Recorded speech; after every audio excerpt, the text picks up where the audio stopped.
I'm Joey Tedesco and you're watching the Cartoon Palooza.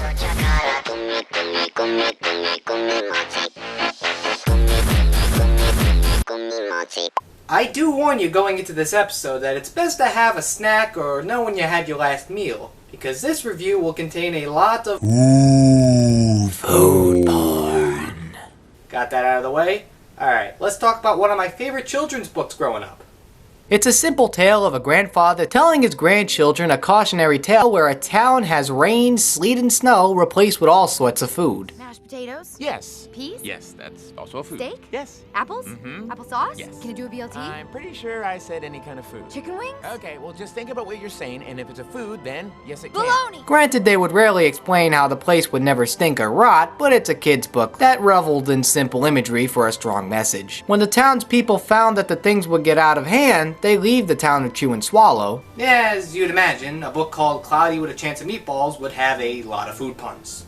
And realized they should become more self-reliant versus falling back on free meal from the sky. I used to love this book as a kid, even had my dad photocopy a version from the library to our own bootleg version that he could read to me overnight. Well, what could you do? Life was hard on the island of Shaolin. Though jokes aside, it brings up another interesting comparison. Another book about the world raining food of interesting proportions called June 29th, 1999. While I found both books to be fun to read after another, I always had a softer spot for Cloudy with a Chance of Meatballs. Even then, I always felt I preferred the wackier imagery to the often exquisite imagery of June 29th, 1999. That and Cloudy with a Chance of Meatballs wouldn't take itself too seriously. In the end, the book is still a fun read, as well as keeping true to the elements of good comedy, taking a normal scenario and flipping it on its head. In that case, having a town where the weather is food falling from the sky. But we're not here to talk about the book alone, we're here to talk about the adaptation made in 2009 by the guys who directed 21 Jump Street. So let's dive in. So I guess if you're like me, who's familiar with the source material, you're gonna be surprised that the story starts off nothing like the book. Purists to the original, be warned, because this might turn you off. Me personally, I dig it.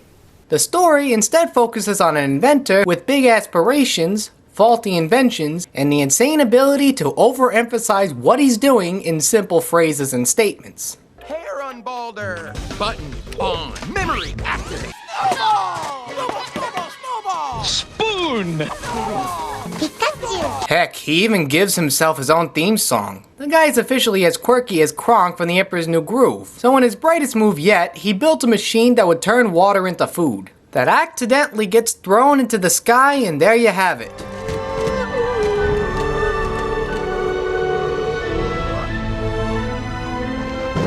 Ooh, food porn.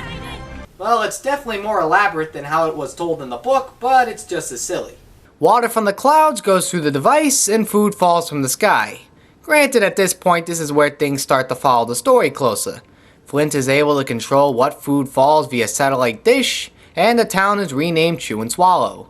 Once people's requests become too overwhelming, the food is over-radiated and mutates to largest size and even becomes self-conscious. And that's the bare bones of the story. It's outlandish, it's silly, it's over the top, but in some ways, that's kind of the charm of the original book. The film's message is kept intact, where the citizens, Flint in particular, and the mayor as well, become too reliant on the weather and eventually become prey to it. It's only until they're working together to get off and turn off the device that they become less dependent and self-reliant. However, in most fashion of children's books brought to the screen, you also have a subplot with their own messages that don't get in the way of the central one. Flint's father has a hard time connecting to his son. Okay, how many times are we going to see this storyline? But to be fair, James Caan as Flint's father makes for a great relationship between him and Bill Hader's Flint. He's not exactly a rude person, just someone who has the best intentions for his son, and has trouble expressing it to him outside of fish puns. And that's another thing I want to bring up about this movie. A lot of people have a hard time expressing how they feel, often leading to some of the best comedy in the film. The love interest and Flint have trouble finding the right way to end each other's sentences. In most movies where it makes it clear that the love interest would be the one that's destined to be with and they would just finish each other's sentences, at best Flint and Sam hit it off because of their geekiness, which is ironic since it's also keeping them apart. Actually, I'm not entirely allergic to peanuts. I might have just said that to get you to like me. So you really thought having allergies would make you more attractive? With the script this solid, it shows how the characters like the mayor, played by Bruce Campbell. At first you'd think he's the stereotypical power-hungry mayor, but really shows his appetite goes beyond his lust for power as he begins to morph into one of those morbidly obese customers you find at Walmart. What seems like a bad dialogue in this scene at the beginning actually seems funnier viewing it as constant foreshadowing. I want to be big. I want people to look at me and say, that is one big mayor. That is one big mayor. It's really hard to choose a favorite character. All these characters are equally fun to watch, and very colorful between their designs and voice acting. Even if Bill Hader isn't doing his Al Pacino impersonation, his work as Flint is convincing. Andy Samberg is an obnoxious bully whose reputation relies solely on being a corporate mascot and eventually goes through an identity crisis. Benjamin Bratt plays the mostly mute cameraman to Sam Sparks' weather report, who turns out to be more than he appears. But if I had to settle on one favorite character, it would be the cop voiced by Mr. T. He's just hilarious. The directors had no hesitation developing Mr. T into animation, and took all of his quirks, saying, and mannerisms right down to every fool he mutters. It almost makes me worried, with Terry Crews replacing him in the sequel, on what they could possibly do to make this character work, especially since it was catered to Mr. T. I think the one problem that comes with this film is that when it is parodying action films, they fall into the cliches themselves. When Flint has to destroy the machine near the end, you can't help but go, "This is Independence Day. Stop ripping off Independence Day. Okay, it's cute, but you can please stop making this into Independence Day." Let's see what those gummy bears are doing. So for my final consensus of this film, I wouldn't say that this is the perfect adaptation of the book, but in some ways, it's still just as entertaining. I like it when an adaptation takes risks in favor of forwarding the story, and that's what Chris Miller and Phil Lord do.